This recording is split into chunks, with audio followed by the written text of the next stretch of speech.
Kali ini, gue kedatangan tamu sangat spesial. Dia adalah salah satu personil dari band terbesar di Indonesia. Ini dia, Ivanka Slang. Untuk kalian yang ngaku sebagai slanker, bersiap-siap. Apa yang Ivanka bicarakan di sini powerful banget dan sangat eksklusif. Bagaimana proses perjalanan hidupnya semasa dia di slang, terjerat narkoba, sampai berproses menjadi Ivanka yang selalu mendekatkan diri kepada Tuhan. Inilah dia kisah tetangga kita.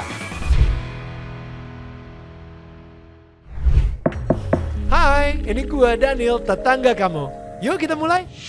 Hai tetangga yang gue sayangin dan gue cintain. Well, seperti biasa sebelum kita mulai Daniel tetangga kamu, gue akan minta kalian untuk klik tombol subscribe untuk support kita. Atau bisa memberikan super thanks. Atau kalian bisa menjadi bagian dari tribe kita dengan klik QR code yang ada di sini. Dan ini akan membawa kalian ke official merchandise-nya DMN.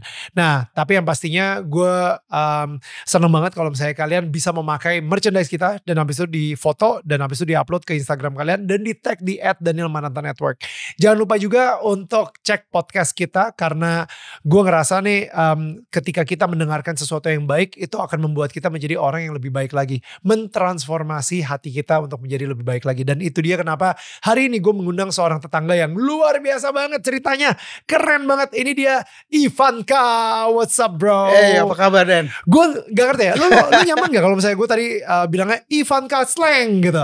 Is that okay? Atau sama-sama aja. Sama-sama aja. Oke. Bebas.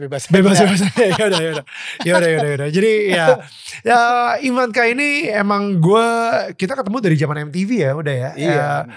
VJ Daniel, yes. Dari zaman MTV Ampu gitu kan. Dan gue kayak tahun 2003. Lo masuk Slang tahun 96.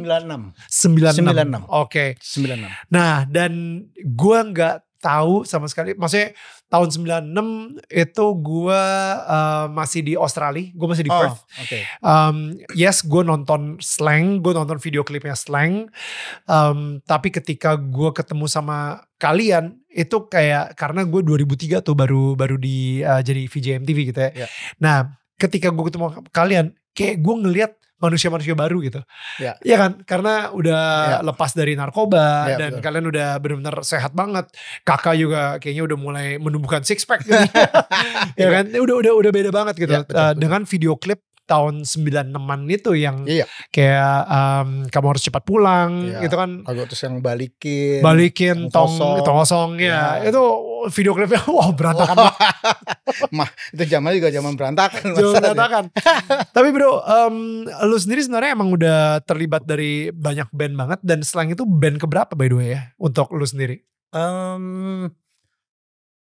Slang itu adalah jadi gue awalnya dari zaman sekolah gue udah main band. Oke.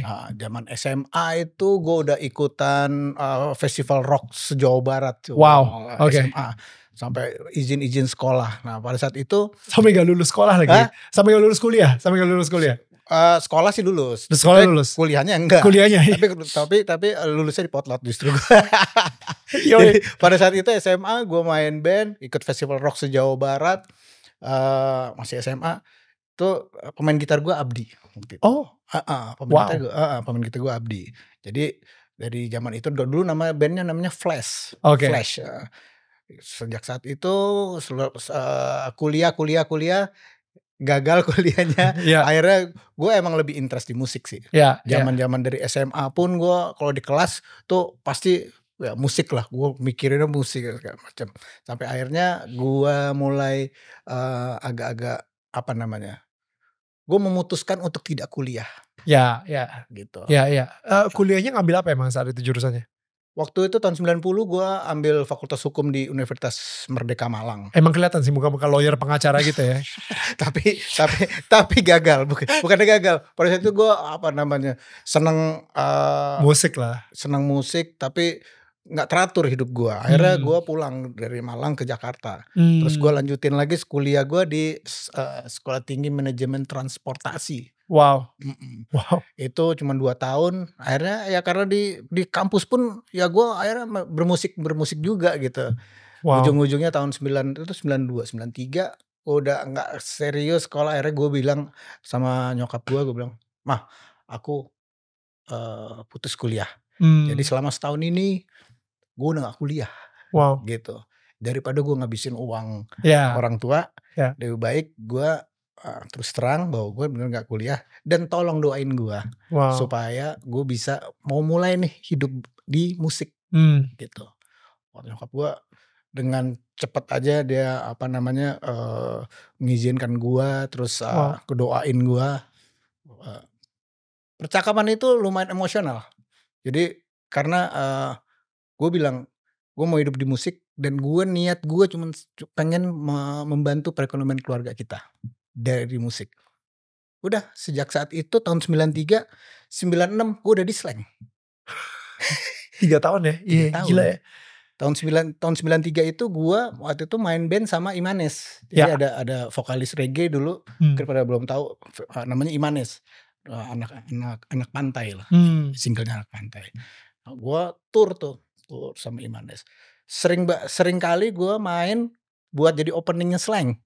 Wow. Ya. Imanes gitu ya. Iya, sebagai Imanes tuh. Openingnya Slank. Openingnya Slank. Berapa kali tour begitu juga. Sorry, konteksnya Slank saat itu udah sebesar apa? Oh, sudah besar. Udah besar banget. Sudah besar One banget. of the super band berarti udah. Pada saat itu tahun 93 94 Slank tuh kalau nggak salah udah ada 3 atau 4 album. Tahun 95 tuh Slank udah ke album ke-5 kalau nggak salah. Oke. Gitu. 96 ya udah gue di saat itu ada konflik di tubuh Slank. Ya. Akhirnya konflik itu pecah, yang akhirnya gue juga diajak sama Bim, yuk kita jamming yuk. Untuk ngegantiin Bongki? Enggak bilang begitu. Oh, cuma jamming-jammingnya dulu? Jamming kita bikin lagu yuk. Selesai. Lagunya ada 25 lagu. Bikin lagu, kita bikin aransemen. Pada saat di tengah produksi baru dibilang sama Bim, nih guys, yang kita kerjain ini adalah untuk albumnya Slank yang ke-6. Wow, gila. Bro, gue tuh Slankers.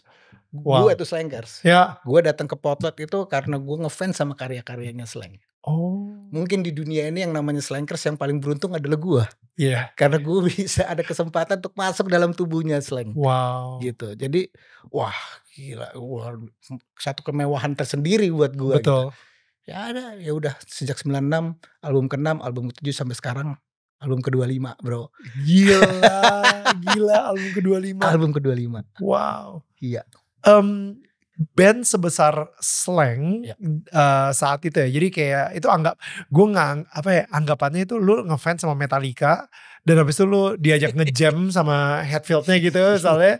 Dan habis itu tiba-tiba lu jadi salah satu membernya gitu. Kayak begitu. You know, in a way. Iya kayak begitu. Ya begitu bro. Jadi gue ngerasa wow. Pada saat itu aja gue udah ngerasa kayak apa ya. Karena semua orang pasti pengen banget ada di posisinya gue gitu kan. Gitu. Dan gue pada saat itu nggak ada kebayangan untuk mengambil posisi itu. Tapi itu dia emang jalan Tuhan emang menggiring semua kondisi, menggiring diri gue untuk akhirnya masuk di dalam tubuhnya Slank. Tapi Van, nyokap sendiri ketika harus membuat sebuah keputusan, ya deh anak gue kayaknya yang ini gak kuliah gak apa-apa. Itu lu bilang kan tadi emosional gitu ya. Kalau dari bokap sendiri gimana emangnya? Iya hampir sama. Tapi gue gak tahu, gue lebih pengen dapat blessing pada saat itu dari nyokap gue. Oke. Karena buat gue ngerasa ini penting nih. Blessing dari nyokap gue nih penting nih segala-galanya nih. Hubungan lu sama bokap sendiri? Baik. Oke, jadi gak, maksudnya kayak lu lebih takut sama bokap akhirnya lu ngomongnya sama nyokap gitu? Ada unsur itu. Ada unsur itu. Karena ya tau sendiri. Zamannya gue punya orang tua, punya bokap ya. Itu kan pasti keras kan. Karena bokapnya kita nih generasi gue itu kan terinspirasi dari orang tuanya yang hidup dalam nuansa kolonialisme. Betul. Kan? Pasti ya akhirnya terinspirasi dan untuk mendidik anaknya dengan gaya itu yang mana notabene udah gak pas lagi gitu. Gitu. Tapi pada saat itu untuk blessing untuk gue minta izin, gue sangat lebih nyaman ke nyokap. Gitu. Nyokap akhirnya ngomong sama bokap? Iya. Gitu. Pada saat itu abis gue ngomong sama nyokap selesai, terus udah tuh gue pengen tidur. Gue tidur di samping bokap gue tuh. Gue tiduran aja udah. Oh gitu? Iya, gue tidur aja tapi gak ngomong apa-apa. Cuman akhirnya udah dapet informasinya dari nyokap. Dari nyokap bahwa gue udah putus kuliah gitu. Ya, dan bokap juga memilih untuk tidak ngomongin tentang subjek itu saat itu? Enggak, ngomong. Cuman bokap gue itu kan punya teman-temannya pemain band juga. Ada teman-temannya dia tuh anak-anak band. Oke. Dia tahu lah anak band seperti apa gitu. Terus dia mikirnya gini, karena temannya bokap gue dulu itu main band kafe. Main band kafe, main malam, pulang dapat uang 25.000 apa 20.000 pada saat itu ya. Dipikirnya gue ngebandnya tuh dengan kayak gitu, tapi dia nggak kebayang bahwa gue bermusik di satu grup yang emang menciptakan karya-karya yang sangat bagus dan banyak. Betul. Sampai kayak gini nih nggak kebayang. Nggak kebayang. Ya. Sampai akhirnya mulai taunya pada saat video klipnya naik di MTV apa gitu. Ya. Di mana-mana. Di RCTI gitu. Saat itu, di SCTV, di Antv semua ya. Sampai akhirnya dia tuh udah pas keluar di TV, tuh anak gue tuh sekarang bokap gue gitu. Sekarang bokap gue sedemikian bangganya mungkin ya sama gue. Cuman ya itulah dinamika di dalam keluarga gue yang akhirnya gue bisa ngejalanin kehidupan gue di musik. Ya pastinya yang pertama kali ngajarin gue musik bokap. Ngajarin gue pertama kali gitar, chord A, D, itu bokap gue. Dan bokap gue sangat musikal orangnya. Sangat musikal. Dan dia seneng nyanyi segala macam. Jadi sebenarnya justru yang pengen lu kuliah dan mengambil jalur edukasi itu lebih ke nyokap juga sebenarnya. Iya, dua-duanya. Tapi kayak bokap tuh kayak lebih rock and roll aja gitu, kayak iyalah, udahlah. Iya, bokap gue rock and roll banget, cowboy. Oke. Nah, lu masuk di slang dan ketika masuk di slang itu kayaknya bisa dibilang banyak yang mempertanyakan dan mungkin gak setuju gitu, karena banyak slanker apalagi udah album ke-3, ke-4 ya kan? Iya. Gue masuknya di album ke-6. Album ke-6, sorry. Album berarti udah 5 album. Iya. Orang-orang tuh udah sangat nyaman banget ya dengan slang formasi tersebut. Betul. Tiba-tiba formasinya berbeda, lu gantiin Bongki gitu sebagai basis. Iya. How was that? Wah, itu memang karena gini, dan gua di slang di potlot maksudnya. Itu gua sangat mengidolakan dan sangat gua pengen belajar dari mereka. Dari teman-teman slang ini nih, makanya gua deket banget sama Bongki, sama Pai. Karena mereka kan orang-orang yang sangat intens dalam production musik. Karena di luar slang juga mereka juga banyak kerjaannya kan. Dia bikin di Ardila lah segala macam zaman dulu kan. Nah, gue berproses sama mereka nih, studio segala macam sampai gue di apa.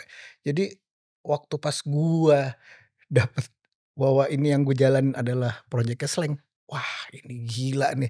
Gue harus bilang nih sama Bongki. Gue datengin Bongki pada saat itu. Gue bilang, Bong, ini sebenarnya hal yang berat banget. Gue harus main menggantikan posisinya elu. Terus gimana nih jadinya nih gitu. Tapi si Bongki pada saat itu sih dia bilang, karena Bongki pada saat ini lucu nih. Bongki lagi seru-serunya main sama The Flowers. The Flowers tuh ada Jet, ada Boris gitu. Yang mana sebenarnya band ini awalnya sebelum gue masuk di slang, gue ada di band ini nih, tapi namanya bukan The Flowers. Oke. Gitu. Tapi mayoritas personilnya adalah personilnya band gue yang dulu. Yang mana itu jadi penyebab gue akhirnya masuk ke slang.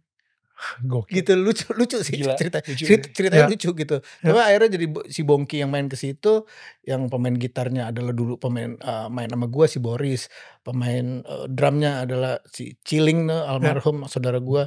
Dia tadi satu band juga, The House of Rising Sun nama bandnya. Terus ada Jet ada Jet vokalisnya. Jadi mayoritas udah 3 orang udah di situ. Tiba-tiba Bongki ke situ, terus gue ke sini. Pertukaran pelajar gitu. Iya. Gitu. Wow. Cuman projectnya emang bagus saat itu, Flowers kan bikin project. Cuman mungkin Bongki pada saat itu lagi seru-serunya sama project itu The Flowers. Gue akhirnya ya udah mungkin emang ini emang lu mesti jalanin. Ya udah gue dapat blessing dari Bongki. Obviously nanti ketika kita ngundang Kakak sama Bim gue akan nanya pertanyaan ini. Tapi gue pengen nanya ini dari kacamata lu dulu sebagai orang yang bukan dalam slang saat itu, tapi lu emang nongkrong di Potlot. Ya. What happened? Kayak dari kacamata lu sendiri gitu ya. Mereka salah satu band terbesar saat itu. Betul. Dan sampai sekarang ini pun juga masih. Betul. Tapi saat itu juga salah satu band terbesar. Dan lu sering banget nongkrong di Potlot. Betul. What happened? Apakah mereka udah narkobaan belum saat itu ya? Udah. Jadi at that time ketika mereka pecah, itu sebenarnya karena apa? Karena narkoba kah? Mereka udah mungkin ya. Sebenarnya mungkin salah satunya ya keputusan yang dijalanin ya, karena ada pengaruh dari narkoba pastilah gitu. Pasti. Cuman yang gua tahu kayak Pai, Bongki, Indra itu kan orang-orang yang emang punya project di luar. Betul. Gitu. Mereka sibuk banget. Bim sama kakaknya enggak? Enggak. Oke. Gitu. Bim sama kakak dia kalau setahu gue sih emang fokus aja udah di slang aja. Gitu. Jadi pada saat itu yang gue tahu kayaknya slang ini emang harus bikin album. Cuma pada saat mau bikin album pada nggak ada yang datang gitu loh. Setahu gue ya. Jadi akhirnya daripada nunggu-nunggu ya ada Bim kayaknya ngambil keputusan lain gitu. Right. Ini ada satu fans nongkrong slanker nih di Potlot. Udahlah kayak dia bisa main bass. Sini. Kayaknya asik juga nih. Coba deh. Kira-kira kayak gitu. Mumpung si Bongki lagi sibuk sama Flowers, lagi sibuk sama Nika Ardila, lagi sibuk. Udahlah. Nih, sini coba main. Iya. Karena pada saat itu gue diajak, kan gue ditelepon kan sama Bim kan. Ayo main-main yuk ngejamming. Latihan bikin lagu. Pada saat itu lu bayangin berarti ada 25 lagu. Berarti lu bayangin sedemikian banyaknya unek-uneknya si Bim dan kakak untuk harus dibikin jadi lagu gitu. Berarti kan udah banyak banget tuh kan. Ya kalau seniman kan kalau nggak ada pelepasan, nggak ada pengeluaran, wah parah dia kan. Itu dia. Ya itu apa namanya, show must go on dia kayaknya. Memang slang atau Bim pada saat itu berpikiran bahwa slang harus jalan, album harus jalan, apapun yang terjadi. Gila. Gitu. Album ke-6 berarti formasinya siapa aja? Lu di bass? Gua bass sama gitar. Abdi belum ada. Belum ya?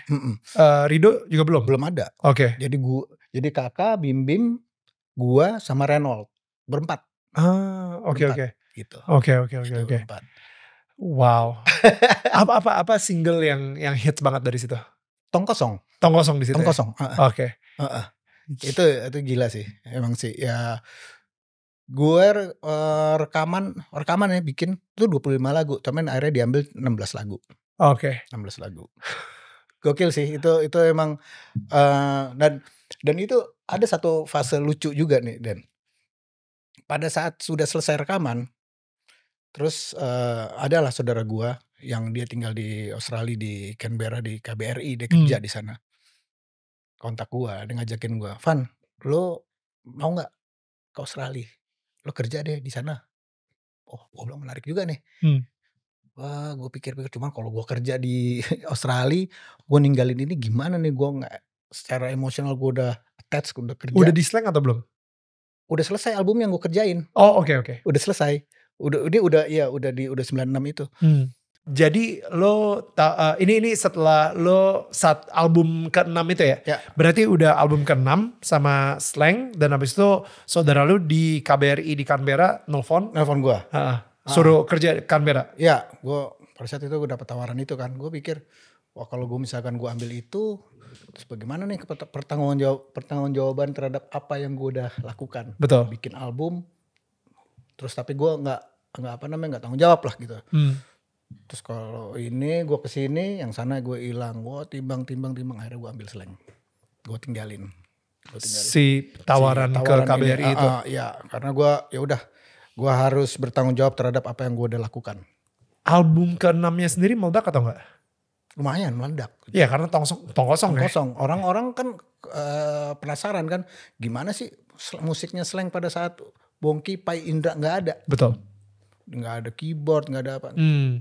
Tapi ya alhamdulillah itu berjalan bagus. Dan ya walaupun ya di tengah-tengah itu banyak fans-fans Slank yang masih Slank itu adalah Bongki, Pai Indra, Kakak, Bim. Betul. Gitu kan. Betul.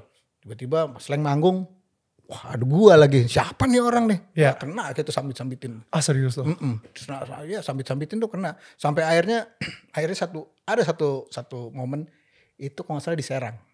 Di Serang bro. Main, terus penontonnya makin rapet. Zaman dulu belum ada barikade bro. Kalau panggung tuh belum ada barikade. Jadi penonton tuh bisa nempel di... Bisa manjat malahan ke panggung. Bisa nempel di panggung. Wah, sambil ngangkat ada monitor wedges gitu kan. Ya. Sampai jatuh-jatuh gitu kan. Terus ada yang ngambil kalungnya Kakak segala macam kan. Gokil. Terus ya gitulah, ada yang nggak suka. Sampai akhirnya karena kalungnya Kakak diambil atau kepukul, itu penonton dikejar bro. Dikejar sama Kakak penonton. Itu jadi penonton yang tadi begitu kan, itu kebuka semua, Kakak jalan gitu kan. Lari. Udah itu gua ikut-ikutan mau ngebelain Kakak, takut kenapa-napa kan.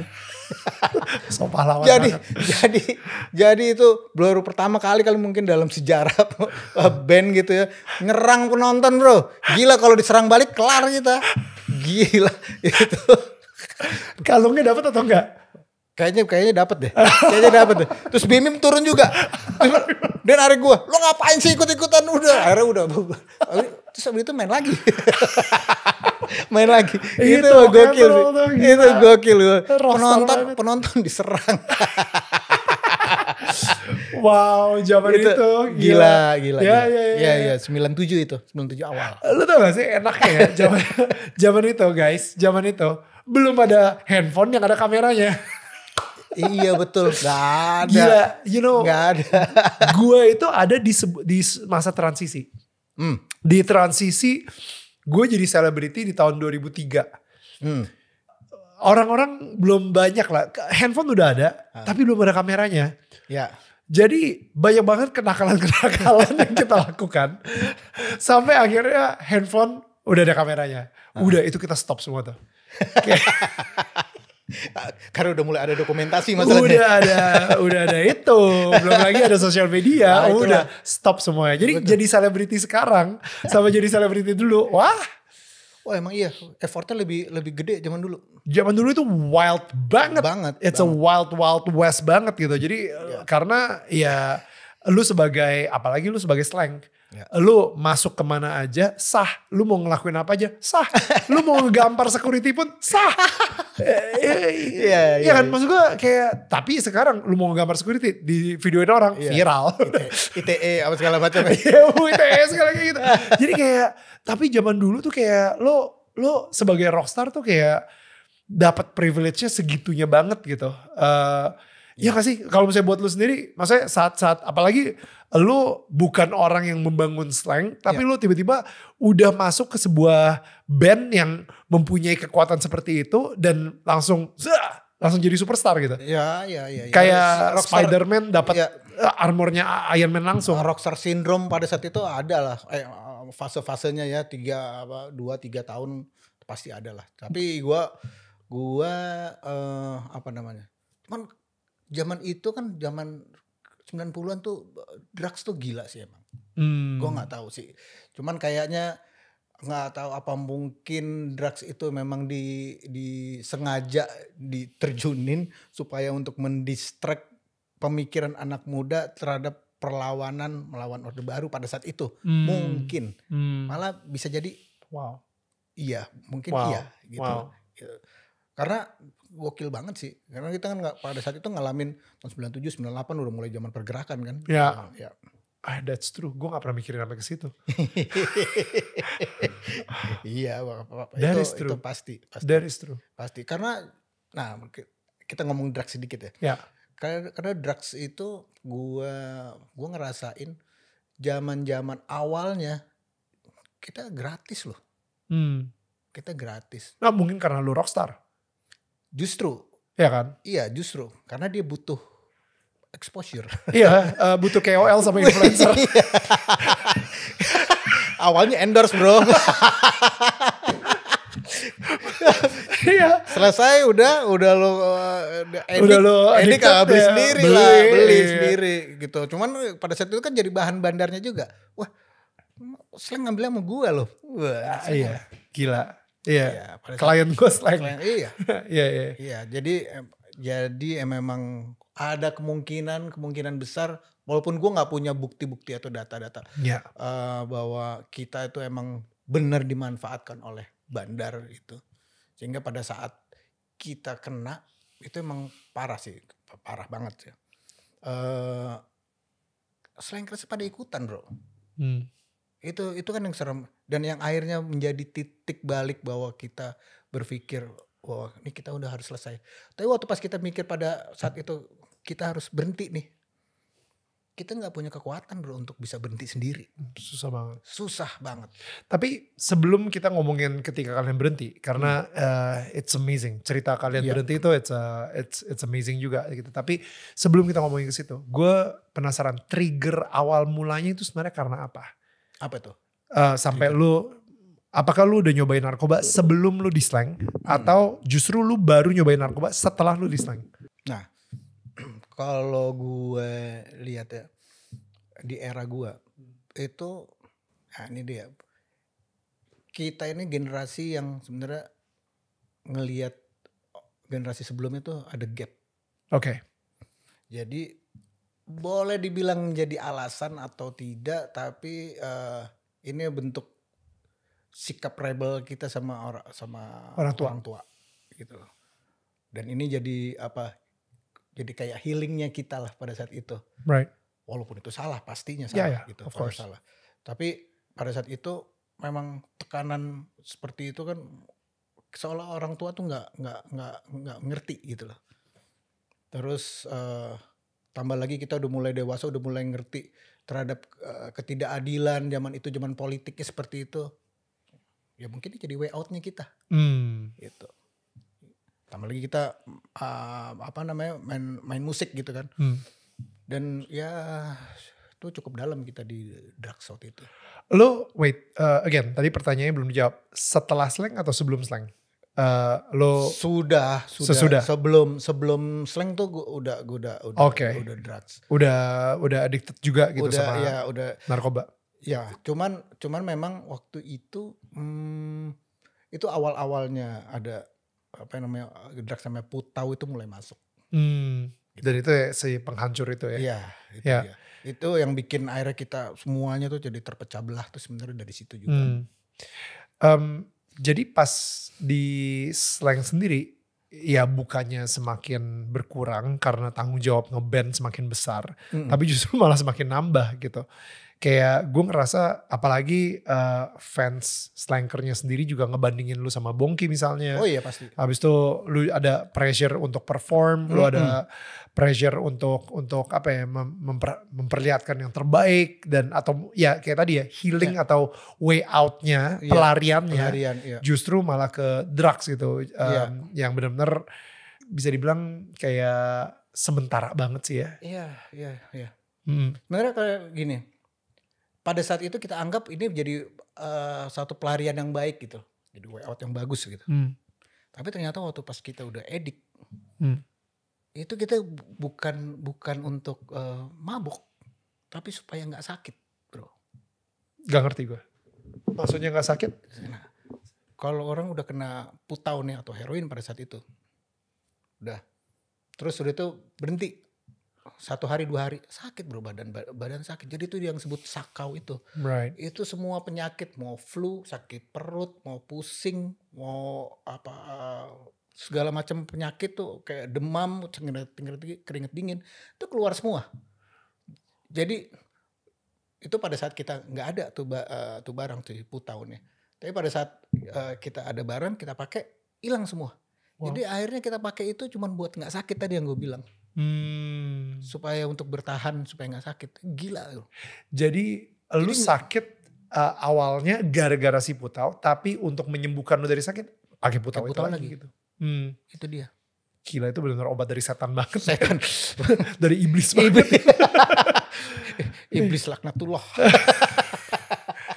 Oke. Iya betul. Iya gila ya. Sampai gila, separah itu. Separah itu emang. Dan itu tahun 96, 97. Dan itu formasi tadi kan lu bilang berempat tuh. Berempat ya. Kapan bro Abdi sama Rido masuk? Itu berarti lu sebelumnya ngeband sama Abdi kan? Ya dulu waktu pas SMA. Oke. Dulunya SMA kan. Sempet ngeband dulu sama dia. Berarti lu yang narik Abdi? Ya betul. Oke. Jadi pada saat itu album 6 keluar, kita udah mulai tour promo radio dari Jawa ke Bali. Kita naik bis tuh, gue menikmati banget tuh. Sama band Sleo waktu itu. Oh wow. Terus kita tour. Di tengah-tengah tour, tiba-tiba si Renault ini mengundurkan diri. Karena waktu itu nggak ada alasannya. Nggak ada alasan, maksudnya nggak ada alasan. Dia cuman mengundurkan diri cuma lewat fax. Zaman dulu pakai fax bro. Wow. Iya. Lagi di tengah tur. Di tengah tur.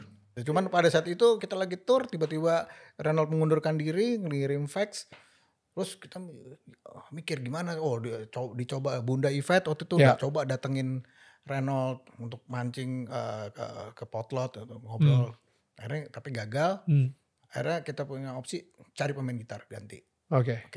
Ya udah satu pemain gitar kan yang butuhin. Pada saat itu ya udah gue ada temen nih pemain gitar. Kita ini aja kita audisi di satu tanggal. Nanti Abdinya jam 2, nanti Rido jam 4 ya. Gitu. Jadi kita mau audisi jam, kita jam bareng tapi ganti-gantian. Abdi dulu, Rido. Yang ini datangnya kecepetan, yang ini datangnya terlambat. Akhirnya ketemu berdua si Rido sama Abdi. Akhirnya gimana nih? Ya udah, dua-duanya akhirnya main kita jamming, ngeblues gitu kan, 12 bar blues, main. Udah selesai, jebret, terus gue nongkrong sama Bim sama kakak kan ngobrol. Gimana nih datangnya 2, kita butuh 1, adanya 2. Udah dua-duanya aja mas. Biar suasana baru. Udah sejak saat itu Mas Bim memutuskan untuk akhirnya Slang punya gitaris 2. Udah berjalan sampai sekarang. Gila. Sampai 28 tahun gue sama Slang. Gila. Gitu. Dan kalau Abdi kan emang kenalan lu dari SMA. Kalau Rido? Kalau Rido itu yang ajak namanya Lulu. Lulu itu pada saat itu jadi manajernya Slang. Lulu itu adiknya Gugun Gondrong. Ya. Lucu sih. Kadang-kadang lu kayak, aduh gue gak bisa, I cannot make up my mind. Udahlah ambil dua-duanya aja deh. Ambil dua-duanya. Kayak gitu. Iya. Tapi gue biasa itu ya. Kalau misalnya gue lagi gak bisa make up my mind, gue biasanya ngeteh dulu bro. Ini momen yang tepat untuk gue ngisiin teh buat lo. Wah gue penyuka teh loh. Serius lo? Kita udah ngobrol setengah jam dan gue kayak gak enak banget karena gue lupa nyuguhin lu teh. Bro ini Sariwangi teh melati. Thank you for coming. Jadi nih minum teh kayak gini tuh udah bisa dibilang jadi kayak kebiasaan gue gitu bro. Apalagi ketika jadwal kita itu lagi padat banget dan lu butuh yang namanya pause moment. Dan itu pas banget menurut gue. Makanya untuk kali ini gue pilihin teh melati dari Sariwangi yang aromanya itu I love it. Itu bisa banget bikin lu relax dan cocok dikonsumsi kalau misalnya lu lagi butuh pause moment. Enak ya? Enak kan? Tapi gokil, gue gak ngira dari gaya-gaya lu rockstar gitu. Gak ngira sih kalau misalnya lu ternyata gue penyuka teh. Penikmat teh. Penikmat teh. Gue kopi suka, cuman kadang gue 1 hari, 2 hari, 3 hari gak ngopi juga gak apa-apa. Gitu. Tapi kalau teh pagi-pagi tuh gue minum teh. Wow. Lanjut, gue pengen nanya tadi itu ketika kalian akhirnya bisa berhenti dari narkoba. Itu kalau gak salah di announce sama kakak sama Bim Bim. Actually satu slang ya. Tanggal 1 Januari tahun 2000. Ya. That was the announcement.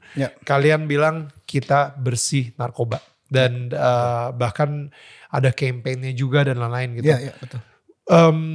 How was that? Like bisa sampai ke arah bersih dari narkoba dari tahun 97, 98 sampai akhirnya tahun 2000. Ya itu jadi junkie kan sebutannya kalau orang yang pakai narkoba itu kan kayak kita dulu. Itu pada saat kita make itu bro, dalam hati kecil kita tuh pengen banget kapan nih gue selesai nih. Kapan nih gue bisa selesai nih. Karena gue nggak kebayang kalau misalkan seumur hidup seperti ini gitu. Jadi ada jeritan dia di dalam hati itu bahwa kapan nih gue bisa berhenti ini. Sampai akhirnya satu titik emang kita sepakati bahwa kita harus berhenti. Kita minta tolong. Kita minta tolong sama Bunda Yvette. Gue minta tolong sama keluarga gue. Gue minta tolong sama semua orang-orang yang emang care sama gue untuk bisa kita keluar dari drugs. Jadi emang kapan bokap nyokap lu tahu kalau misalnya lu ngedrugs? Udah. Terus sebenarnya udah tahu pada saat zaman-zaman 3 tahun, 4 tahun, 5 tahun make tuh mungkin dia juga udah tahu gitu. Cuman dia nggak tahu tuh kalau yang gue pakai itu adalah dalam tingkat drugs itu adalah tingkatan yang paling berbahaya. Adalah putau atau heroin ini, wah paling berbahaya. Karena orang nggak banyak yang bisa selamat di situ. Banyak yang OD nggak teman-teman lo? Banyak bro. Saat itu? Banyak bro. Jadi yang meninggal banyak, yang ketangkep banyak, yang kena HIV juga banyak. Gila. Jadi ya kita termasuk orang-orang yang diselamatin alhamdulillah. Tapi itu pun untuk menjalani rehabilitasi itu emang mesti dibantu bro. Dan ya itu berat. Satu perjuangan yang emang kita tahu bahwa bayangan kita ke depannya bahwa kita memang harus berhenti. Harus clear. Itu emang berat sih. Tapi ya serunya kita saling support gitu. Kakak pada saat guanya yang lemah, kakak yang kasih tahu, yang ngisi gua, nguatin. Pada saat kakaknya lemah begitu juga kita jadi. Dan untungnya kita waktu itu punya sosok yang namanya Bunda Yvette. Yang luar biasa. Sebenarnya dia udah punya strategi untuk gimana caranya anak-anaknya ini bisa selesai narkoba. Itu udah bertahun-tahun sebelumnya bro. Wow. Dan dia ngajak komunikasi si Abdi dan Rido untuk mikirin bagaimana caranya nih supaya nih tiga orang bandel ini bisa keluar dari Abdi sama Rido bersih. Iya. Oke. Mereka nggak pernah lah tercemar narkoba. Makanya cuman mereka berdua yang bisa diajakin ngobrol sama Bunda untuk membicarain permasalahan kita ini. Wow. Iya, karena parah bro. Jadi banyak banget yang melihat teman-teman selengkar sudah mulai ikut-ikutan, itu yang jadi beban moralnya kita. Orang tadinya ya kalau kakak pernah bilang ini mau eksperimen dengan drugs, tapi eksperimen gagal. Karena nggak bisa keluar, boro-boro bisa keluar. Enggak, tapi bro, ketika kalian udah memutuskan untuk keluar, yang mencetuskan duluan tuh siapa, dan strategi Bunda Yvette yang katanya udah diinin sama bertahun-tahun tuh seperti apa emangnya? Gue nggak tahu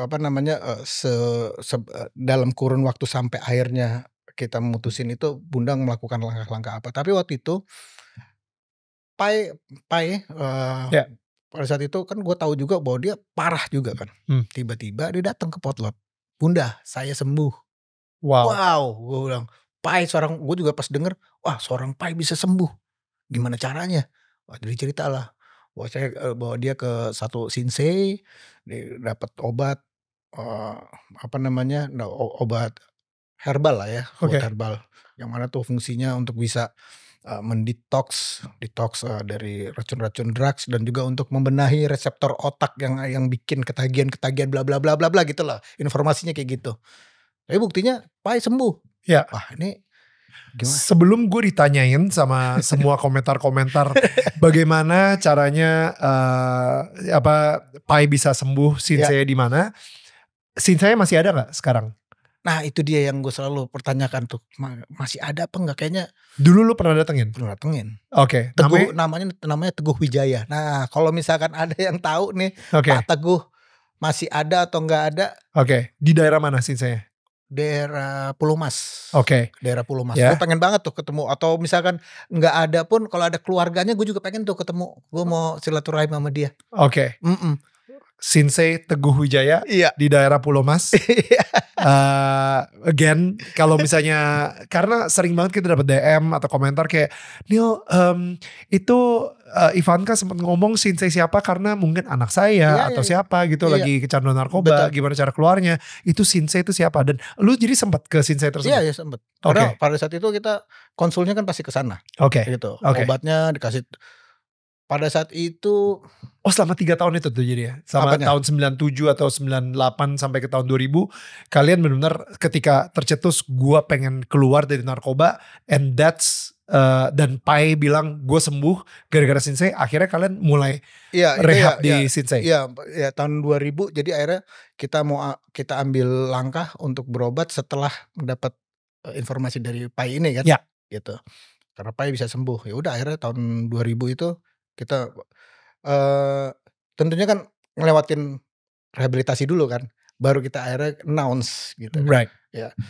Nah pada saat itu kita mutusin bahwa untuk rehabilitasi obatnya namanya Keiyingning, itu bahasa Cina waktu itu. Keiyingning. Keiyingning. Itu satu box isinya ada 4 botol obat herbal. Satu boxnya itu zaman dulu 20 juta. 20 juta. Udah kan? Kita sembuh nih ceritanya kan. Kita sembuh ceritanya. Cuman kan anak-anak slankers pada yang akhirnya menjadi pecandu juga karena terinspirasi sama kita pada saat pecandu, kan juga pengen juga sembuh. Slang enak dia punya duit 20 juta. Betul. Gitu kan. Akhirnya kita mikir pada saat itu kita punya kenalan ada namanya Dr. Aisyah Dahlan. Mungkin pernah kenal juga Aisyah Dahlan. Nah dia juga punya tempat rehabilitasi. Akhirnya kita tarik Dr. Aisyah Dahlan ke Potlot untuk bikin rehabilitasi gratis. Gokil. Gitu. Itu ada 300-an orang itu. Gila. Iya beneran serius. Itu banyak banget. Dan banyak juga yang berhasil, banyak juga yang gagal juga. Tapi ya itulah. Tapi itu sebagai tanggung jawab moral kita yang mana mereka menjadi junkie gara-gara terinspirasi sama kita, ya udah kita itu, dan sampai sekarang masih ada tempat rehabilitasinya. Si Dr. Aisyah Dahlan tempat rehabilitasinya. Sahabat teman sebaya, sahabat rekan sebaya, SRS itu di bawah Dr. Aisyah Dahlan. Di daerah mana? Di daerah di dekat Potlot juga. Oke. Gitu. Lu sendiri gimana sih bro? Sampai akhirnya benar-benar bersih banget. Ya proses kita bisa sembuh, terutama kan yang paling bahaya waktu itu putau. Tapi sempat relapse gak? Ada momen-momen lu relapse gak? Sempat. Ya. Sempat. Setelah tahun 2000 gitu, maksudnya kayak sempat. Sempat. Jadi pada tahun 2000 kita rehabilitasi, udah selesai semuanya rehabilitasi itu kan, detoksifikasi itu kan sekitar 10 hari. Tapi kan berikutnya kita jalan ke mall apa segala macam, masing-masing kita tuh ada pokoknya diikutin kemana-mana. Diikutin sama orang yang emang di provide sama Bunda Yvette untuk ngikutin kita. Untuk nempelin kita. Pokoknya memastikan kalau misalnya kalian gak nakal, aman semua. Kalian gak tiba-tiba ya ada orang ngasih gitu, itu dihindarin. Dan tiba-tiba lu nongkrong sama teman-teman yang lama. Pokoknya tuh itu selama setahun 2 tahun itu. Oh wow. Setahun lah kita. Dompet kita nggak dikasih, handphone nggak, belum dikasih dulu. Terus yang dan itu luar biasa sih. Cuman waktu pas kita lagi jalan ke mall, satu momen ada orang datang slankers ke Bim-Bim, protes dia. Mas, wah gue gak setuju lo berhenti sekarang. Karena gue bilang, kenapa nih orang marah-marah gitu kan. Gue junkie nih, gue make putau nih gara-gara ngikutin lo. Gitu. Sekarang lo berhenti terus gue gimana? Ya Bim-Bim dengan bijaknya dia bilang, oke. Kalau misalkan lo masih mau ikutin gue, yuk sehat, sama-sama sehat. Ya mudah-mudahan itu terinspirasi, akhirnya dia juga bisa sehat tuh orang itu tuh. Ketemu di PS waktu itu, gue bilang wah luar biasa sih. Padahal pas saat itu ketika lu ngomong banyak yang OD di sekitar lu gitu ya. Yeah. Itu ada yang pernah OD di depan mata lu gak? Enggak ada. Oke. Belum ya jangan sampai belum. Sebenarnya enggak ada lah, janganlah. Udahlah itu. Ya. Biarin udah kisahnya paling jelek kisahnya kita aja lah. Ya, gue gak mau lagi lihat-lihat itu kan. Bro, dari lu sampai akhirnya ketemu Tuhan dan cerita lu sekarang jadi hijrah gitu ya in a way. Itu ceritanya gimana tuh? Dari 2000 ketika lu udah lepas narkoba sampai akhirnya lu bisa mendalami Islam banget dan sampai sekarang ini lu mempunyai hubungan yang dekat banget dengan Tuhan. Itu ceritanya seperti apa? Ke belakang dulu dikit ya. Boleh. Relapse gue belum ceritain tadi. Oh iya. Relapse itu gue sempat relapse pada saat gue selesai. Gue sempat relapse. Akhirnya gue setahun setengah gue akhirnya di karantina di Potlot lah. Gue tinggal di Potlot waktu itu. Itu relapse-nya sekali atau akhirnya sekali doang. Jatuh lah ya. Jatuh lagi lah. Sekali jatuh lagi. Dan akhirnya ketahuannya gimana bro? Sampai akhirnya lu kayak di karantina di Potlot. Itulah hebatnya Bunda Yvette. Kita pada saat habis rehabilitasi berkala mungkin sebulan sekali tes urin. Wow. Dan lu gagal. Tes urin. Tiba-tiba, wah ini masih gila, masukkan lagi. Masuk lagi udah. Wow. Iya. Okay. Masuk lagi minum obat itu lagi gue. 20 juta lagi. 20 juta lagi. Lo bayangin sekali minum 10 pil dan 10 kapsul. 10 kapsul. Ya. Dan satu hari 4 kali. Jadi 40 kapsul satu hari. Betul. Gila. Betul. Jadi udah akhirnya sudahlah, itu tahun 2001. Dan gue pikir nih kayaknya udah nggak bisa nih hidup seperti ini. Gue mesti berubah hidupnya. Ya gimana caranya? Gue harus berkeluarga. Waktu itu gue ada pacar gitu ya. Yang mana waktu itu dia pokoknya beda 10 tahun lah sama gue. Lo bisa bayangin gue untuk meyakinkan orang tuanya nih si cewek gitu supaya akhirnya bisa nikah. Bisa nikah. Kalau anak band slang lagi. Video klipnya kita udah lihat. Gila. Jadi ya udah akhirnya gue akhirnya meniti itu gimana tuh caranya untuk mempersiapkan kehidupan pernikahan. Ya tahun 2004 akhirnya gue menikah lah. Ya pada saat pernikahan banyak lah informasi atau dibilang kalau lu menikah itu setidaknya lo sudah menyelamatkan hidup lo 50%. Siapa yang bilang? Ada orang lah kayak ustadz gitulah. Oke. Dan kalau lo menikah untuk orang kayak lo setidaknya itu 50% lo udah menyelamatkan hidup lo. Wow. Oh ternyata iya juga benar. Oh wow. Iya karena yang tadinya gue cuma mikirin diri gue sendiri, sekarang gue udah mikirin orang lain, nasibnya orang lain. Gue harus menafkahi dia.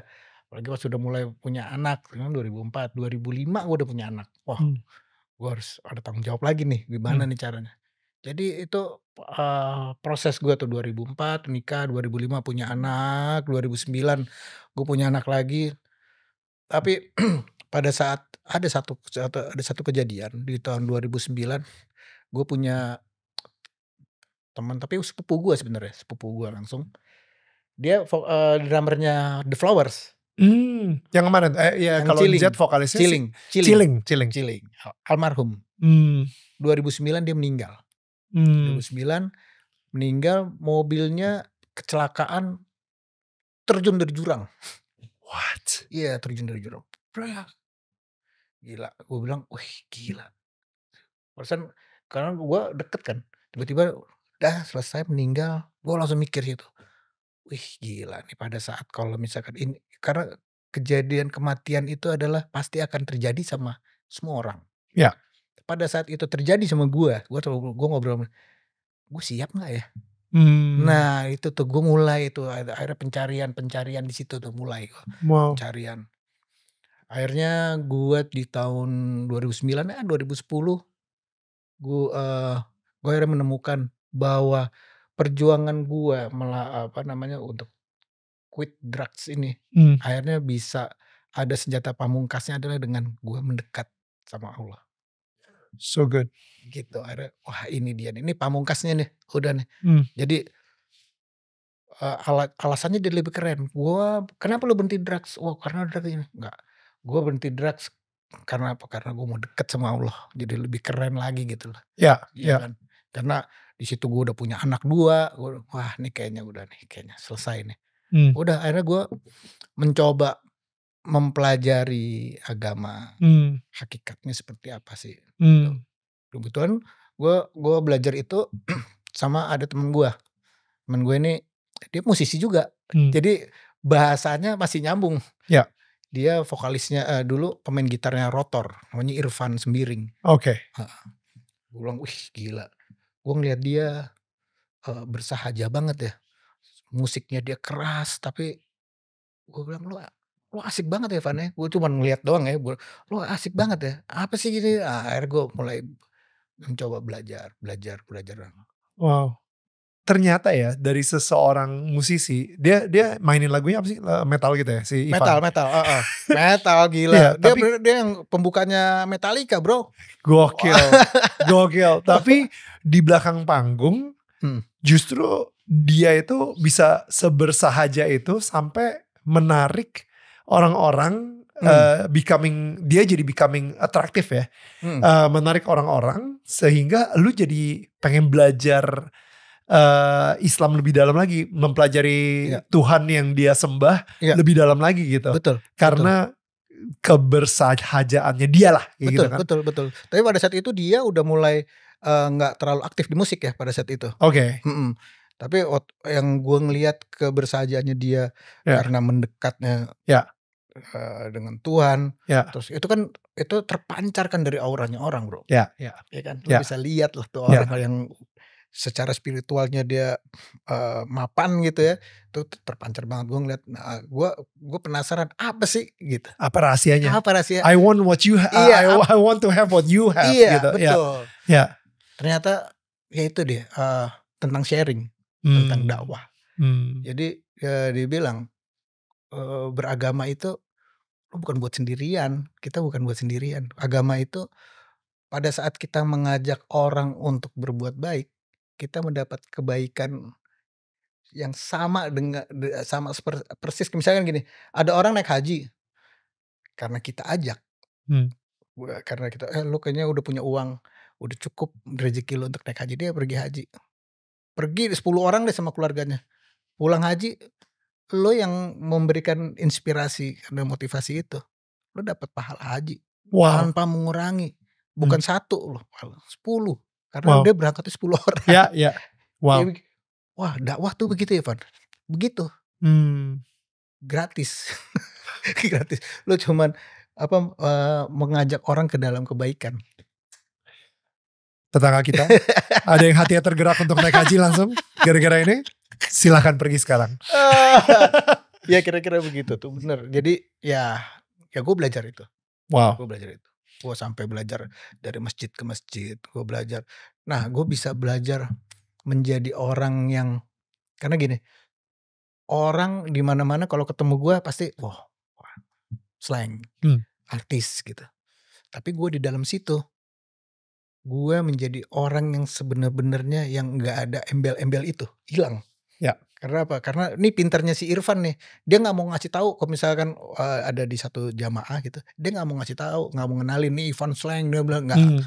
Jadi gue misalnya di masjid, udah gue dibiarin aja nggak. Gue sampai disuruh, mas itu tolong sapuin. Sapu bro, gila itu bener-bener mengikis keegoan kita bro yang ngehe nih kadang-kadang ya. Gue Irfan Kasleng lo suruh nyapu. Nyikat WC bro. Wow. Gila, gue bilang wah ini. Nah itu bentuk spiritual yang nggak gue dapet di mana-mana bro. Ya. Betul. Jadi pada satu saat nih kita lagi ngobrol sore-sore di masjid. Tiba-tiba wah gue mules lah ceritanya bro. Gue mau ke belakang. Wah gue ke belakang dulu. Gue ke belakang. Gue ke WC. Bro. WC-nya bro. Wah.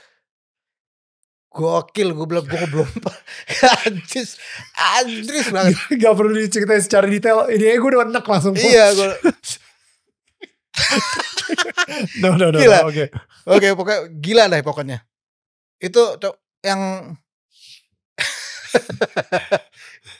ya atau itu kan tempat kotor. Itu sampai di dinding bro. Gila, gue bilang nih gimana caranya nih gue bilang. Akhirnya gue bilang gila nih gue sakit perut gimana caranya gue masih ini. Gue sikat bro. Gila gue sikat mau nggak mau. Kalau nggak gimana gue sikat. Wah bismillah lah gue sikat. Itu benar-benar gue itu mengikis keegoan kita kan. Ya. Udah selesai hajat gue udah selesai. Gue masuk lagi gue ngobrol lagi sama teman-teman gue. Nggak lama di dekat arah ke toilet tadi gue ngeliat ada bapak-bapak tua bro. Bapak tua lewat, dia pakai sarung, buka baju, tua banget, jalannya merayap gitu di tembok, pegangan tembok. Oke. Dalam hati gue nih, ini pasti pelakunya. Dalam hati gue, ini pasti pelakunya. Benar bro. Orang tua buta dan dia jadi marbot jadi pengurus masjid. Betul. That's why dia seperti itu. Mungkin dia sakit atau segala macam. Oh iya. Gue ngeliat oh iya. Cuman akhirnya dengan perbuatannya dia yang ya di luar kontrolnya dia itu akhirnya memberikan nilai spiritual buat gue. Gokil. Wow. Itu maunya siapa? Maunya Tuhan kan sebenarnya. Ya. Iya kan? Ya. Karena kalau pada saat itu Tuhan pada saat itu Tuhan nggak kasih mules kan gue nggak kejadian di situ. Mungkin orang lain yang bersihin. Cuma pada saat itu gue bersihin. Wow. Ya itu hanya bisa diorkestrasikan oleh Tuhan. Iya betul. Gitu. Kalian di mata gue adalah sama. Gitu. Betul. Lu mau jadi marbot, lu menjadi seorang rockstar, ya betul. Sama gitu. Betul banget. Sama-sama melakukan pekerjaan yang mulia juga. In a way. Betul. Terus pada saat itu misalkan kita udah terus sholat. Ini kan marbot dia yang bertanggung jawab terhadap semua yang apa yang ada di masjid. Betul. Kan? Kebersihan segala macam. Gue coba sholat. Sini gue pasir semua. Berarti kan itu kotor. Akhirnya kita bersihin.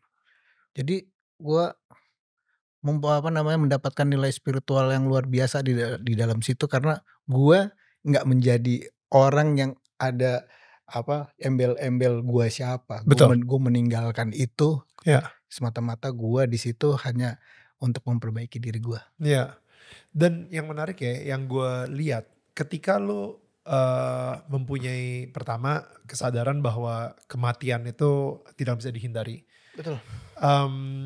Dan lu mendekatkan diri sama Tuhan, sepertinya yang tadinya lu masih sakau, lu masih kayak ada perasaan, ada sempet relapse juga tahun 2001, abis itu lu masih pengen, mungkin setiap hari lu bangun, lu struggle kayak, aduh mudah-mudahan gak ada yang godain gue, gak ada yang memberikan gue cobaan dengan narkoba atau apa.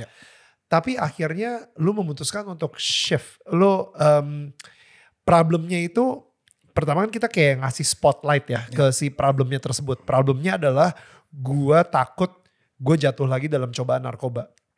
Tapi spotlightnya itu sekarang lu rubah ke Tuhan. Udah gue fokusnya sama Tuhan aja. Sehingga si spotlightnya itu udah gak lagi ke jangan sampai gue jatuh lagi di narkoba, tapi bagaimana cara gue mendekatkan diri sama Tuhan. Iya. Akhirnya lama-lama yang ini lupa nih. Betul. Padahal dia sebenarnya masih ada, tapi lupa gitu. Karena lu udah gak spotlightin lagi. Betul. Gitu. And I think that's beautiful. Itu cara yang paling efektif. Bahkan si obatnya Sinse aja yang 20 juta berapa puluh kotak lu rehab sampai berapa tahun. Itu pun juga kalau misalnya lu gak punya kedekatan sama Tuhan atau fokus lu salah, ya tetap aja lu bakal jatuh lagi gitu kan. Betul. Karena mau sehebat apapun yang disebut obat paling mujarab sedunia, paling maksimal cuma 25%, 30% ngebantu kita. Gokil. Sisanya cuma diri kita aja itu. Gitu. Jadi memang apalagi gue ngerasa, wah dengan adanya gue mendekat dengan perbaikan diri, gue ngerasa gue lebih keren. Wow. Gue ngerasa lebih keren karena apa? Gue lepas drugs karena Allah, karena Tuhan, bukannya karena karena kekuatan lo, bukan karena takut ditangkap, bukan karena takut. Right. Jadi alasannya itu. Jadi wah gue ngerasa lebih keren. Actually bener sih, karena lu dengan kekuatan lu sendiri, lu udah gagal lagi. Iya, betul. Dengan kekuatan Sinse, lu gagal lagi. Betul. Dengan kekuatan Bunda Yvette, lu gagal lagi. Lu dengan kekuatan sampai dijagain, ditemenin sama orang berapa tahun pun, lu gagal lagi. Tapi dengan kekuatan Tuhan, di situ lu menemukan kesuksesan sih. Ya, gue ngerasa bahwa gue ini lemah. Makanya pada saat proses rehabilitasi kan gue butuh dibantu. Itu pun masih relapse. Iya. Kan? Tapi pada saat emang gue akhirnya mendekat Tuhan dan gue bergantung sama yang maha kuasa, maha hebat, maha segala-galanya, gue mendapatkan kekuatan di situ. Wow. Walaupun kadang-kadang konotasi hijrah ini ada yang positif sebagian orang, ada yang negatif juga sebagian orang. Kenapa hijrah itu bisa dikonotasi negatif tuh karena apa? Mungkin karena perilaku orang-orang yang hijrah ini yang tidak sesuai. Mungkin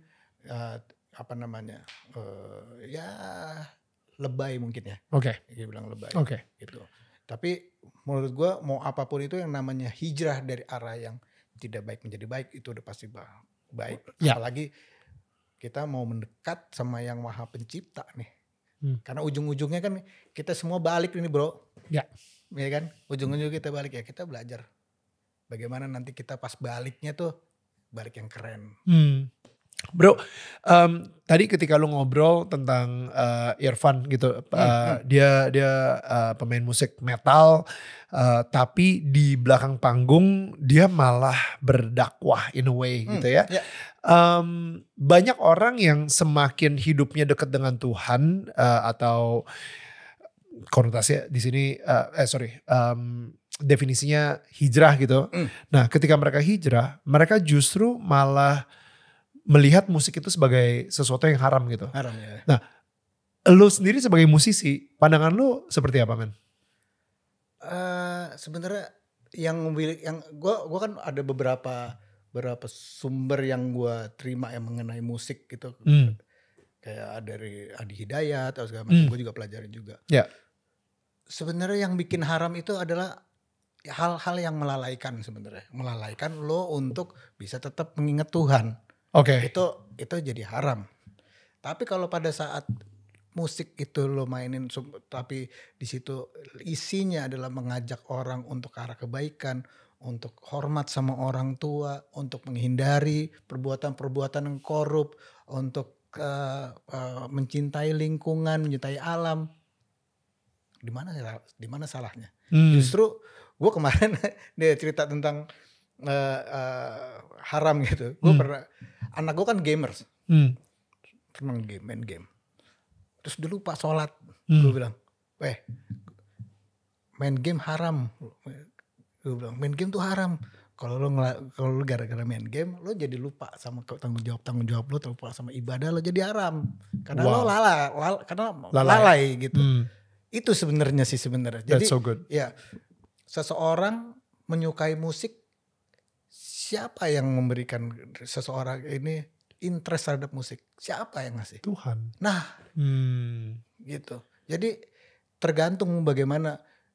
Lo misalkan lo berdagang juga, kalau misalkan gara-gara lo dagang terus sampai lo lupa Tuhan juga jadinya haram juga. Dagangnya juga haram, ya. Jadi sebenarnya banyakan orang mengambil sesuatu pelajaran terutama agama itu terlalu letterlek dan akhirnya jadi kaku gitu. Jadi seperti itu gitu. Di dalam Quran gitu juga kan, bahwa kita berbuat baik. Lo mau sedekah sama siapa aja. Lo misalkan muslim, lo boleh bersedekah sama yang non muslim, harus boleh di saat emang dia memang membutuhkan. Iya silakan, harus begitu. Wow. Itu kan ada kisahnya nih, salah satu. Gue mau bikin ada kisah. Nabi Muhammad dulu pernah jalan-jalan ke pasar. Ke pasar. Di pasar itu dia selalu ketemu sama pengemis tua. Pengemis tua lah gitu.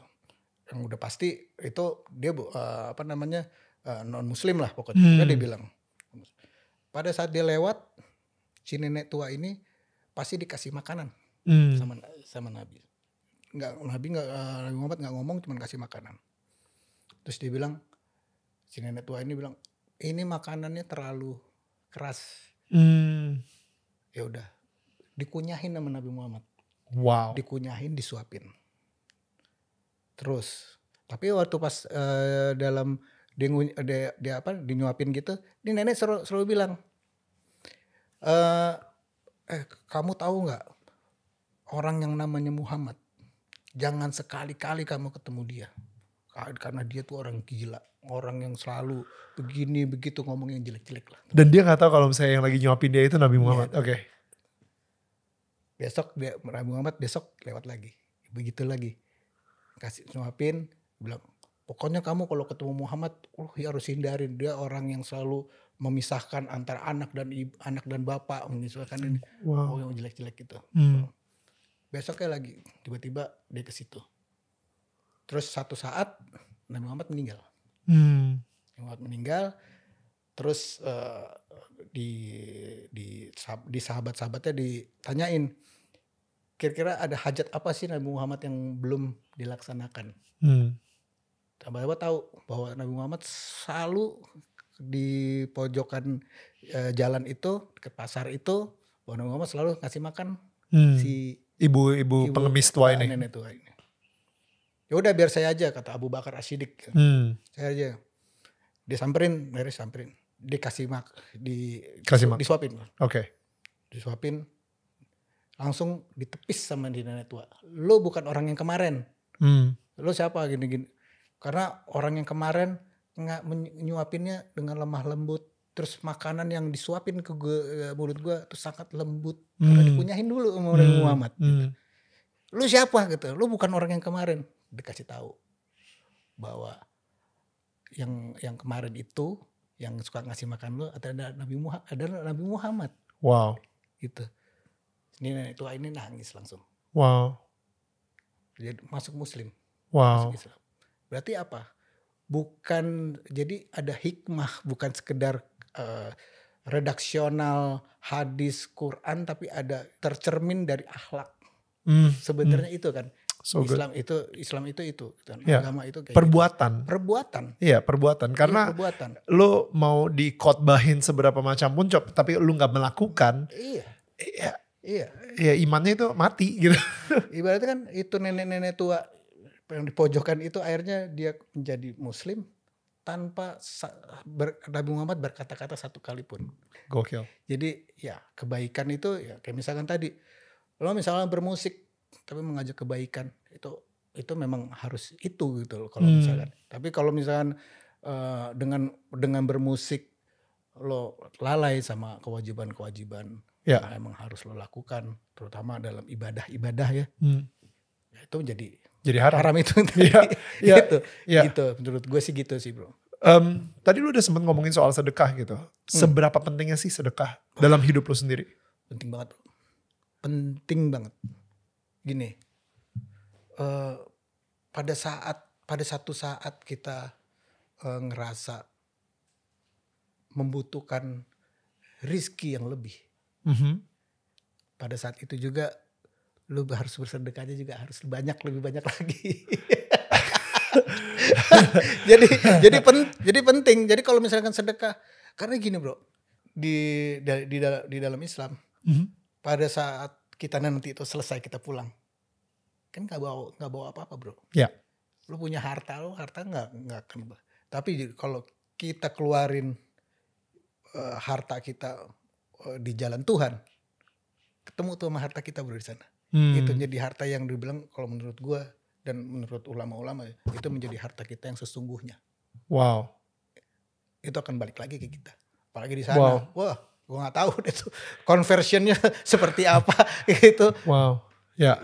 Jadi kalau dibilang penting ya jadi penting kan kalau seperti itu. Kan semua kan terparadigma. Sementara kan udah bilang nggak yang orang yang udah mati akan terputus kecuali amal jariah, doa anak yang soleh, ilmu yang bermanfaat. Amal jariah ini kan amal yang bermanfaat di dunia dan bisa terus mengalir. Pada saat kita sedekah juga begitu juga. Itu akan ketemu tuh nanti tuh. Kita di sana akan ketemu sama doanya anak kita yang anak kita yang soleh, terus ketemu sama pahala ilmu yang bermanfaat yang dijalanin sama orang-orang yang hidup di dunia. Gitu. Jadi hal itu pasti akan ketemu sama kita. Jadi kalau sedekah seberapa penting banget. Pas lagi di pandemi, gue sempet gue sama keluarga gue, kita kayak lagi ke sebuah penginapan, dan istri gue bilang gitu, wah di sini ada pohon mulberry. Mulberry itu gue gak tahu bahasa Indonesianya apa, tapi jadi ya sama strawberry dan lain-lain lah, tapi warnanya hitam gitu, bukan ini. Nah, si pohon mulberry ini dia saking suka banget, dia bilang ternyata bisa ya tumbuh di daerah Lembang. Yang punya pohon tersebut bilang, mau nggak lu bawa ke Jakarta? Well, boleh aja kalau misalnya ini, ya udah gue kasih lu beberapa rantingnya. Gitu. Akhirnya rantingnya dipotong, ada 4 atau 5 dah kita bawa ke Jakarta. Dan pas masa pandemi, istri gue taruh itu di balkon apartemen kita di Jakarta yang polusi. Nah, akhirnya cuma 1 yang selamat, si batang ini. Dan sampai hari ini dia udah memberikan kita buah banyak banget. Oh, ya? Setiap kali panen tuh pasti kita makan buahnya banyak banget gitu. Gue ngerasa ini mirip banget sama si konsep sedekah tadi. Jadi misalnya ketika lu lagi bersedekah, lu memberikan sesuatu ke seseorang dan orang itu menggunakan sedekah tersebut untuk dia makan misalnya. Dan tiba-tiba dia jadi berguna buat orang lain. Ketika abis itu dia tiba-tiba ngajak orang, bro kita umroh yuk. Akhirnya dia umroh. Dan akhirnya dari si orang yang umroh tadi itu ngajak 2 orang lagi bla bla bla bla bla bla. Nah itu kan memberikan buahnya lagi terus dan gak habis-habis gitu. Dan itulah si amal Zariah tadi itu bilangnya gitu yang ketika lu meninggal pun ini efek dari si sedekah itu masih terus bergulir gitu di dunia ini. Betul. And I think itu powerful banget sih bro, menurut gue bro. Powerful banget sih. Ya kalau misalkan kita bikin punya ada rezeki gitu, Daniel tetangga kamu bikin ada rezeki, bikinin rumah panti jompo lah misalkan. Yang ternyata nanti Daniel udah nggak ada, ternyata rumah jompo ini terus bermanfaat kan. Itu kan sebenarnya. Itu buahnya akan terus selama ada. Itu masih dipakai, bermanfaat itu kan ngalir terus. Rezekinya bukan di dunia aja, tapi justru setelah kita meninggalkan dunia ini. Balasannya pamungkasnya di sono tuh. Yoi. Dan itu powerful banget sih. Dan gue ngerasa apalagi lo ya di posisi lo, justru dengan lo mempunyai berapa juta umat slanker yang kalau tadi gue ngomong cerita cuma 1 orang aja, tapi kali ini influence lo sama slanker ini kan besar sekali gitu. So gue gak bisa ngebayangin sih. Itu yang gue lakukan pada saat proses perbaikan diri gue tuh. Gue jalan ke masjid. Gue temuin slankers itu. Gue ajak dia ke masjid. Kita belajar ibadah sesuai sunnah gitu kan. Ya alhamdulillah ada beberapa yang luar biasa ada ikut. Dan kehidupannya juga berubah juga gitu. Wow. Nah ini dia nih bro.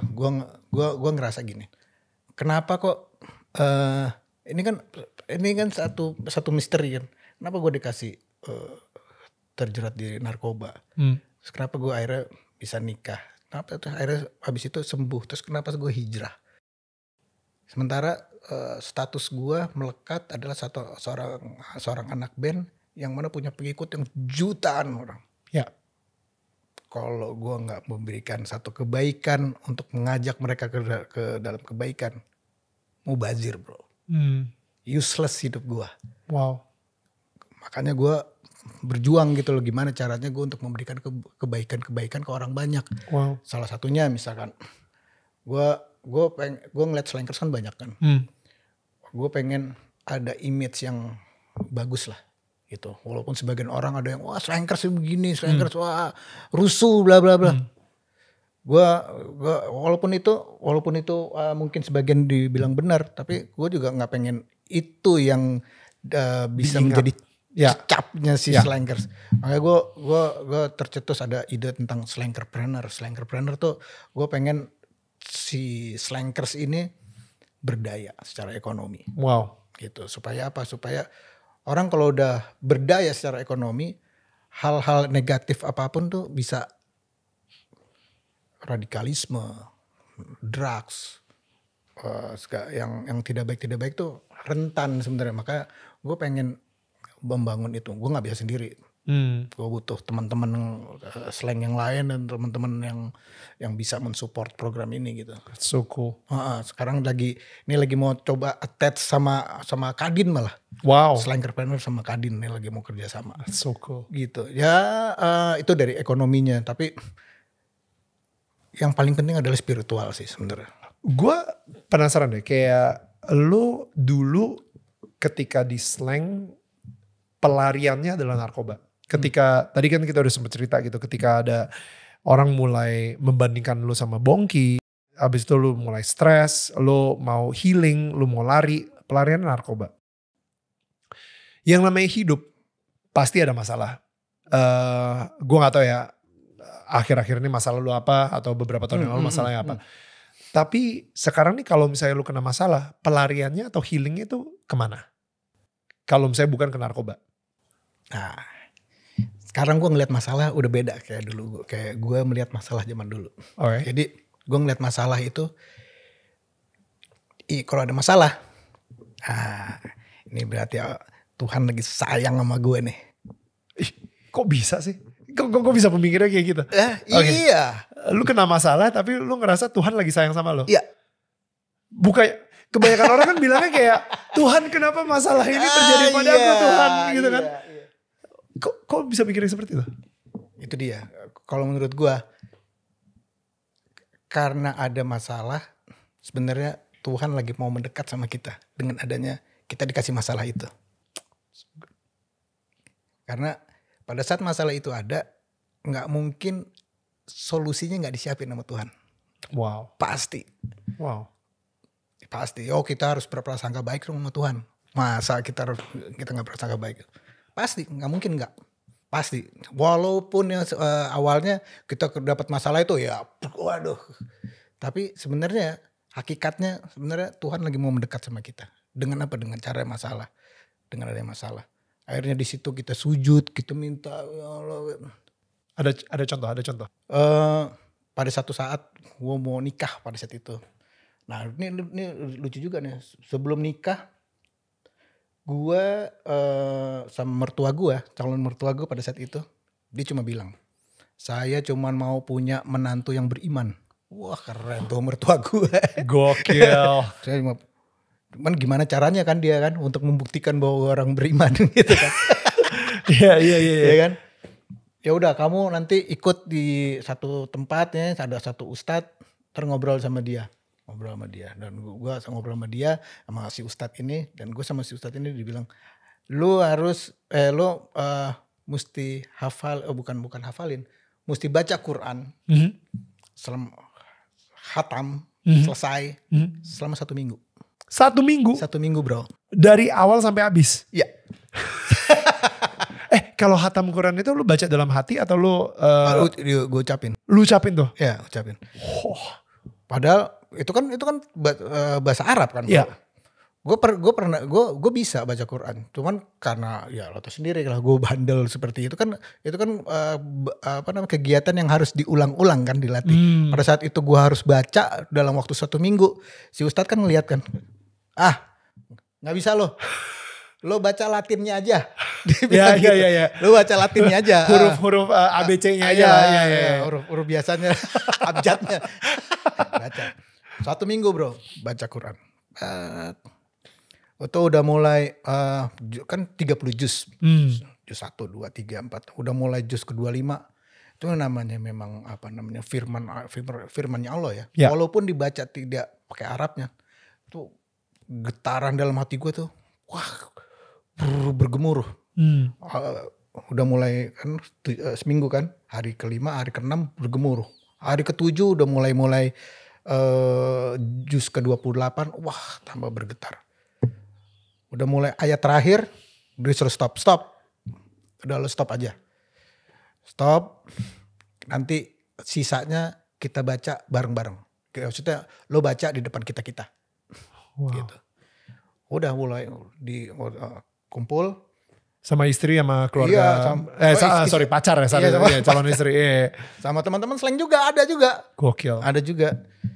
Berarti kan tuh kan surat Al-Falaq, surat Al-Ikhlas, An-Nas. Nangis bro gua. Bergetar dan nangis gak kuat gua. Itu ulang luar biasa nih firmannya Allah nih kan. Wah, getar. Terus udah selesai, sholat syukur apa kalau gak salah. Sholat syukur. Sholat 2 rakaat, bersyukur. Pas gue lagi sholat, di belakang gue denger tuh. Jadi ternyata waktu pas gue sholat itu bro, ada kipas angin. Ada kipas angin. Kipas angin kebakar bro, meledak. Dia bilang, wah itu setannya Ivan kabur katanya. Setan Ivan kabur kata itu meledak. Itu akhirnya kan didokumentasikan dalam film kita kan itu. Ada tuh kejadian itu. Oh iya. Jadi yang selain gak ada matinya. Iya, selain gak ada matinya itu. Jadi setelah itu kan kipas meledak gitu kan. Jadi dong nikah gue kan. Nggak lama itu kan gue menikah, itu kan jadi satu persyaratan gue menikah. Betul. Ya kan? Seminggu udah kelar, abis itu lu bisa nikah sama istri lu sekarang. Ya terus pada saat udah kan gue persiapan pernikahan, biaya berapa ratus juta lah, udah masih kurang bro, masih kurang 30 juta lah pada saat itu. 30 juta, waduh 30 juta gimana caranya ya? Gue pinjam gue pinjam sama Bunda Ivet. Kan dia manajer gue kan, gue gini, udah gue mau pinjam. Malam-malam gue datang, malam datang, gue ngobrol-ngobrol sama si Bim. Udah, ntar gue bilang lah. Tiba-tiba gue dipanggil sama Bunda Ivet. Van, sini Van. Itu ya udah ditransfer uangnya 50 juta ya buat ini kamu buat kawinan. Padahal gue baru mikir mau pinjam 50 juta bro, baru mikir gue mau bilang. Belum bilang. Bukan cuman dipinjemin tapi malah dikasih 50 juta. Enggak minjem dan pas angkanya. Gila. Gila, berlebih malah. Gila. Dan niatnya emang gue mau pinjemin 50 juta. Gila. Jadi emang ya kayak gitu kerjanya Tuhan tuh. Kalau nggak keren bukan Tuhan yang kerja bro. Pasti keren. Gila, belum bilang tiba-tiba udah ditransfer. Angkanya persis. Wow. Gila. Jadi iya, berarti lu sekarang nih kalau misalnya kena masalah atau ada problem di depan mata lu justru akan memilih berdoa. Lu memilih untuk sujud. Lu memilih untuk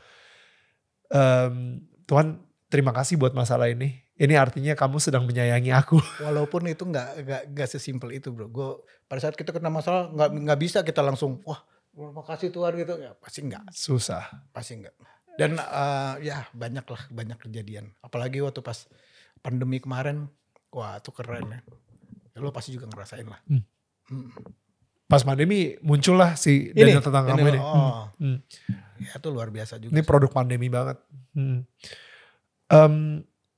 Sekarang nih, lu pernah nanya gak sama Allah gitu ya?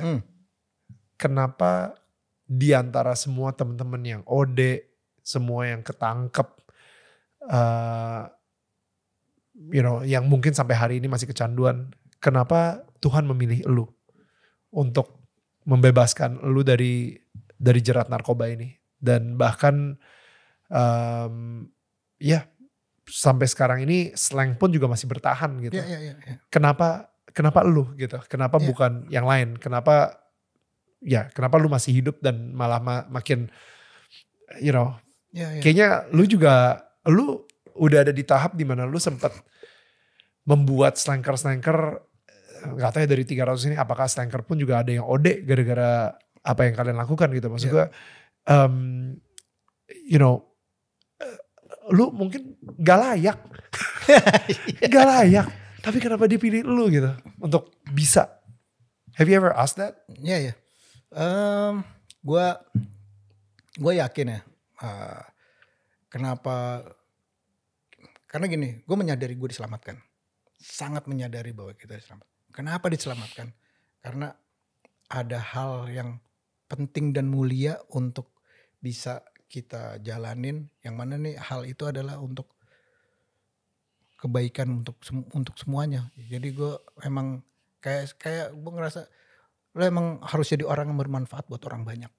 Makanya itu lo mesti ngerasain yang belangsak banget sampai akhirnya lo sembuh, sehingga lo akhirnya mendapatkan enlightenment dari perjalanan hidup lo dan lo menjadi orang yang bermanfaat. Dan gue ngerasa bahwa ini kayak apa ya? Kan bisa aja pada saat itu Bim memanggilnya juga bukan gua sebagai pemain bass. Ya. Bisa aja kan. Karena pada saat itu pemain bass banyak yang jago-jago. Di potlot. Tapi gua gitu. Oh ternyata memang ada rencananya Tuhan yang memang belum selesai untuk kita selesaikan. Wow. Apa gitu ya. Mengajak kebaikan ke orang banyak. Wow. Gue ngerasa sih itu. Jadi sebenarnya musik itu cuma jadi medianya aja. Gue sih lebih ngerasa kayaknya itu. Jadi gue sih pengennya gue udah fix sampai nanti selesai hidup gue akan berusaha dan minta untuk gue dijadikan orang yang bermanfaat sebanyak-banyaknya, seluas-luasnya. Amin. Iya, jadi pada saat nanti selesai, gue pada saat pulang, pertanyaannya keren di sana. Boleh juga loh ya. Ya gitu kan enak ya. Gitu sih. Cita-cita gue sih itu. Amin. Gue doain. Dan again kepada para tetangga kita yang mungkin tadi sempat ngedengerin Ivanka bilang, wow gue cuman berdakwah dikit aja. Cuman kasih suggestions. Cuman ngasih kayak sebuah dorongan encouragement gitu ya. Bilang kenapa gak naik haji aja, kan duitnya udah kekumpul tuh. Dan ternyata itu lo gitu ya. Dan ternyata lo naik haji beneran karena podcast kita ini. Jangan lupa untuk nge-DM dia. Gue naik haji gara-gara podcast lo Bang Ivan gitu kan. Iya. Itu I think untuk ngasih tahu juga bahwa nanti ya lo dibilang makin keren lah sama Tuhan. Karena gini bro, karena gini, dakwah itu sebenarnya di dalam di agama ya. Itu ibadah yang paling tinggi.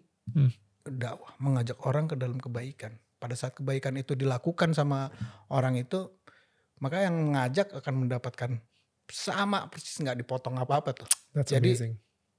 Kenapa enggak kita mulai dari sekarang? Ya. Toh kita nggak tahu kapan kita selesai hidup kita. Ya kan? You never know. Betul. Di tangan Tuhan semuanya, dan jangan sampai ketika kita lagi bajingan-bajingannya Malah diambil gitu kan. Iya. That's the scariest part.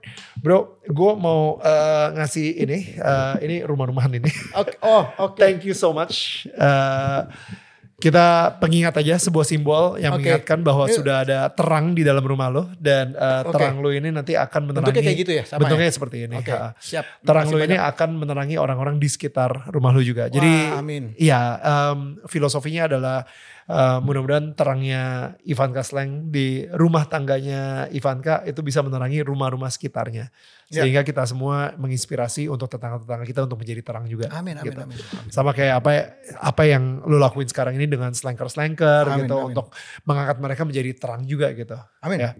Amin bro. Thank you so much. Really appreciate it. Gue seneng banget dengar cerita lo. Sebenarnya gue masih banyak lagi nih bro pengen cerita sebenarnya. Cuman ya udahlah gak apa-apa. Ya sampai sini aja. Gitu. Nanti kita undang lagi untuk sesi kedua ya. nanti kita kita masih akan mengadakan Daniel Tetangga Kamu live on stage ya. Siapa tahu aja nanti Daniel Tetangga live on stage adalah Slang. Amin. Ya oke, siap. Kita undang 1 juta slanger. Ayo dong. Iya bro. Mainkan dong. Men itu bakal keren banget men. Lu bayangin kalau misalnya kita live on stage.